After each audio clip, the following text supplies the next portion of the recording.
Bien, como recién me presentaba la directora en el privado, la propuesta tiene que ver con el trabajo que fui realizando en filosofía, pero no es una propuesta que se cierne únicamente a lo que aconteció el año pasado, sino que el año pasado, de alguna manera, el proceso que uno venía llevando como docente se aceleró, ¿no? O sea, uno constantemente está en búsqueda de ver cómo ser más significativo en su praxis, cómo los estudiantes pueden desarrollar procesos que ellos consideren también para sí mismos valiosos.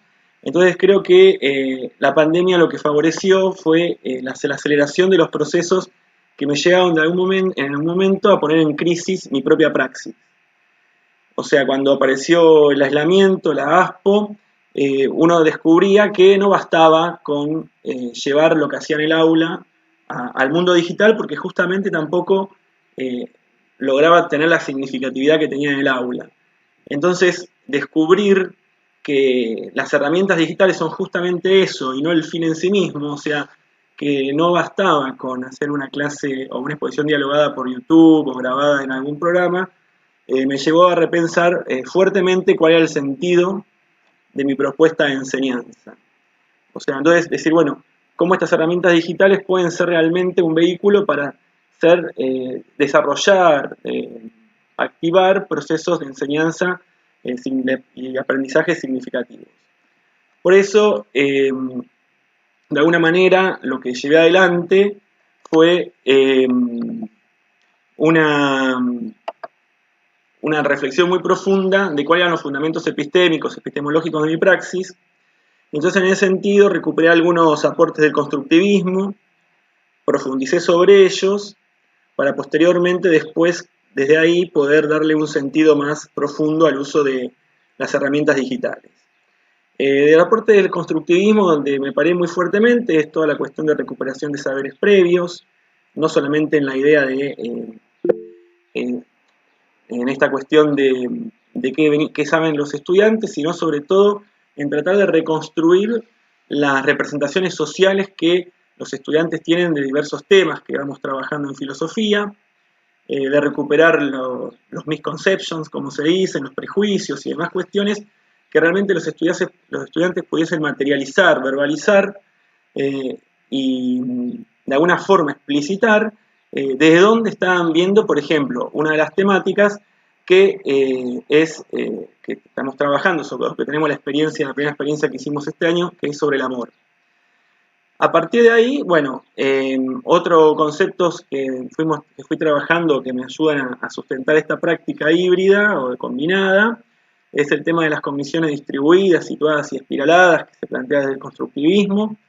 No vamos a explicar cada una de ellas, pero fuertemente la idea de que el saber no se encuentra en el docente ni en la fotocopia que les puedo brindar a los estudiantes, también favorecía la posibilidad de que mis propios estudiantes hagan sus recorridos a través de la web u otros elementos para poder reconstruir ese saber, porque no estaba solamente en el espacio áulico o no estaba solamente en el docente que le presentaba algo.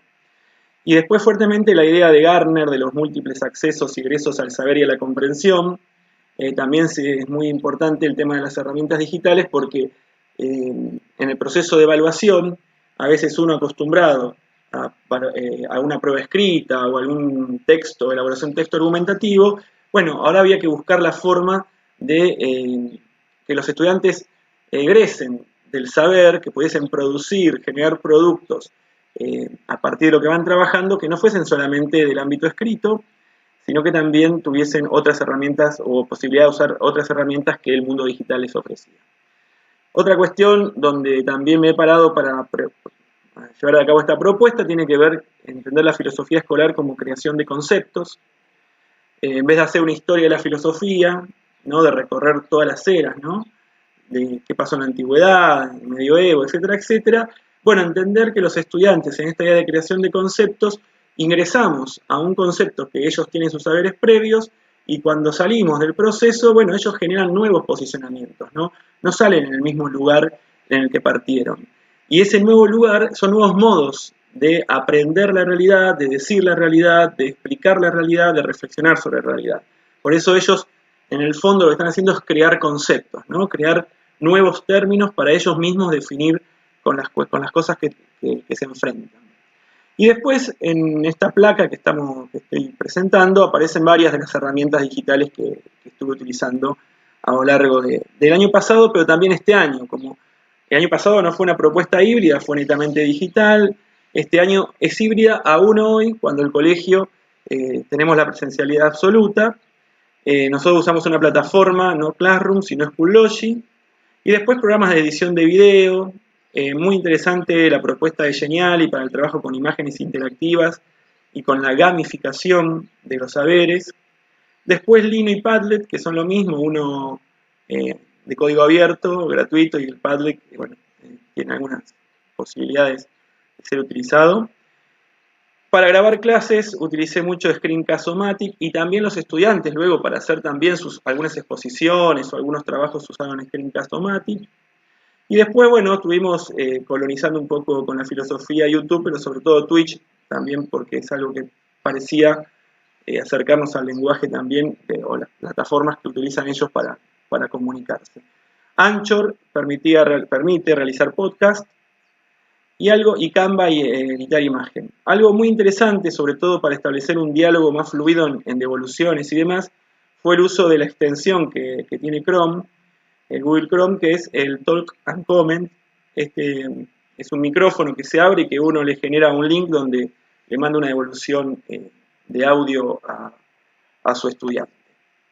Bueno, la propuesta concreta, ¿cuál es? Bueno, lo que nosotros estamos haciendo en este momento en nuestras aulas de filosofía es un proceso de 4 momentos.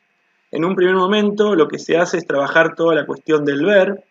Los estudiantes ahí es donde trabajan a partir de sus saberes previos. Por ejemplo, en esta imagen, que bueno, media chiquita quedó, pero esta es una imagen interactiva, que en un espacio tiene imágenes que para este estudiante, o cuadros, o bueno, cuestiones visuales que implican la definición de amor. También buscaron documentales o trailers de películas que también indicasen dónde ellos van construyendo y entendiendo el concepto de amor, frases, y también tenían que elaborar una playlist en Spotify donde permitiesen ellos manifestarse, bueno, en estas canciones yo encuentro el sentido de la palabra amor. Este tipo de producciones de imágenes interactivas no solamente son visualizadas por mí, sino que las vamos compartiendo en foros, y después hay ejercicios donde los compañeros tienen que llevar a cabo algunos reflejos de las imágenes interactivas de su compañero, también nutriéndose ellos de miradas diferentes sobre el amor, y también en el aula, a modo taller, trabajamos algunas de estas cuestiones, incluso estableciendo algunos debates.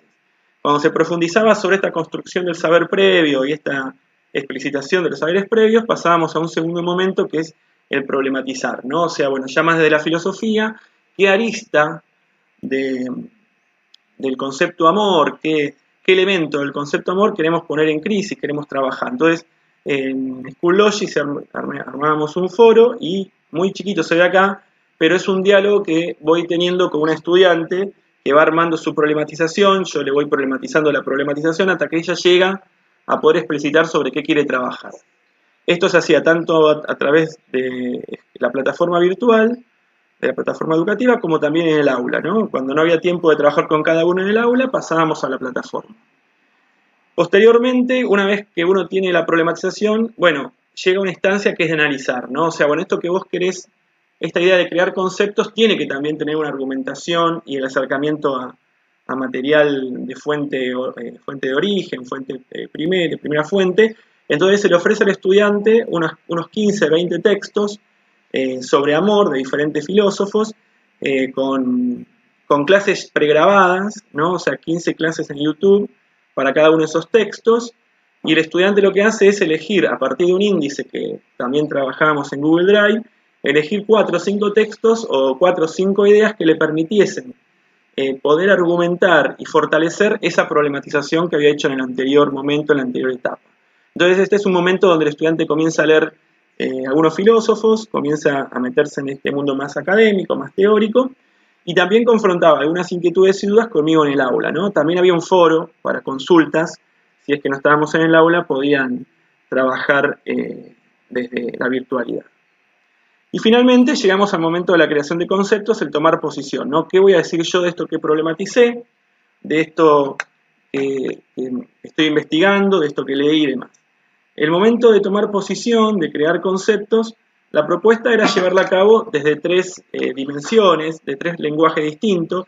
El más tradicional, que es el escrito, un texto argumentativo, ¿no? Estilo ensayo.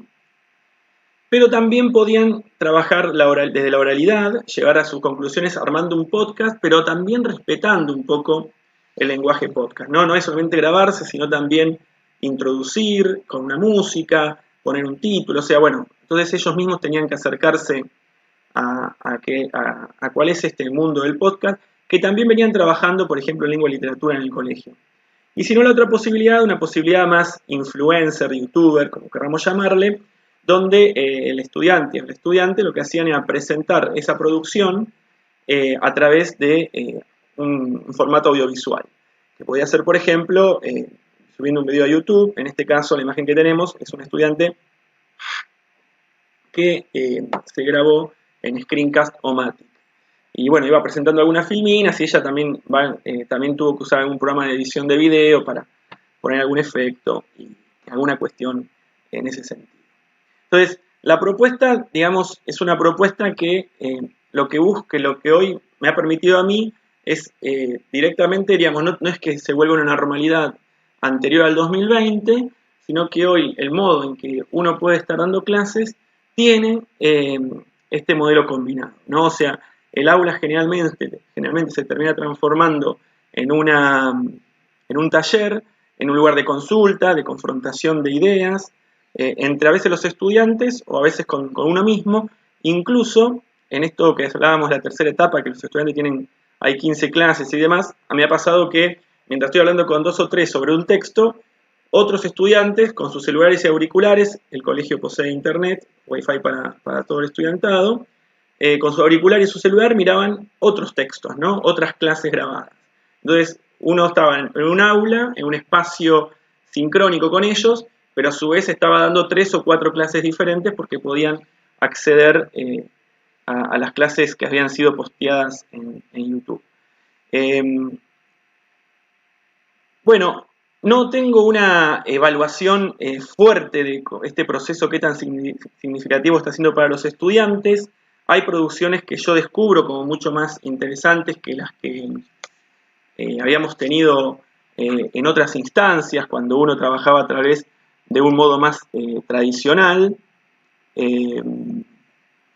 Pero, sin embargo, la riqueza uno va descubriendo que es interesante y que a medida que se va agarrando un cierto ritmo en el modo de trabajo y descubriendo otro formato muy distinto de estar en el aula, los estudiantes como que van descubriendo cierto valor. Es verdad que todavía nos faltan a veces opciones institucionales, ¿no? Esto está muy volcado desde un modelo híbrido, pero también desde una mirada y un enfoque de la educación que es el constructivista.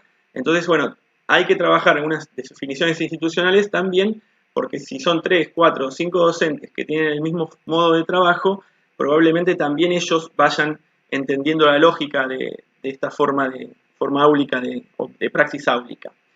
Y también, bueno, lo que uno descubre es que, bueno, esto durante 2020 y 2021 ha sido muy fuerte todo el tema de la profesionalidad de uno, de la vocación de uno, pero también descubre que ha sido esto muy fuerte de muchos compañeros en todo Chubut que profesionalmente y vocacionalmente han intentado llevar procesos muy interesantes de este tipo de trabajo. A mí, con la posibilidad de estar en un colegio donde tengo wifi y los estudiantes pueden acceder por el tipo de población que tenemos, acceder a internet no solo en el colegio sino también en sus casas. Por eso yo también de alguna manera entiendo que es necesario que de algún modo el gobierno comience a reconocer el trabajo de tantos docentes que están llevando adelante todo este tipo de prácticas, que lo que reconozca económicamente, simbólicamente y políticamente, porque también es necesario desarrollar políticas que puedan digitalizar una vez por todas las escuelas, para que los docentes de Esquel no tengan que usar sus WhatsApp ni sus celulares, para que no tengamos que estar todos mendigando internet, como en el caso mío hoy, que no tengo porque no tengo una buena conexión, y que de esa manera entonces realmente la educación sea un compromiso de todos y no quede solamente en estas cuestiones que a veces tienen que ver con la curiosidad y el interés solamente de un simple docente. Bueno, muchas gracias.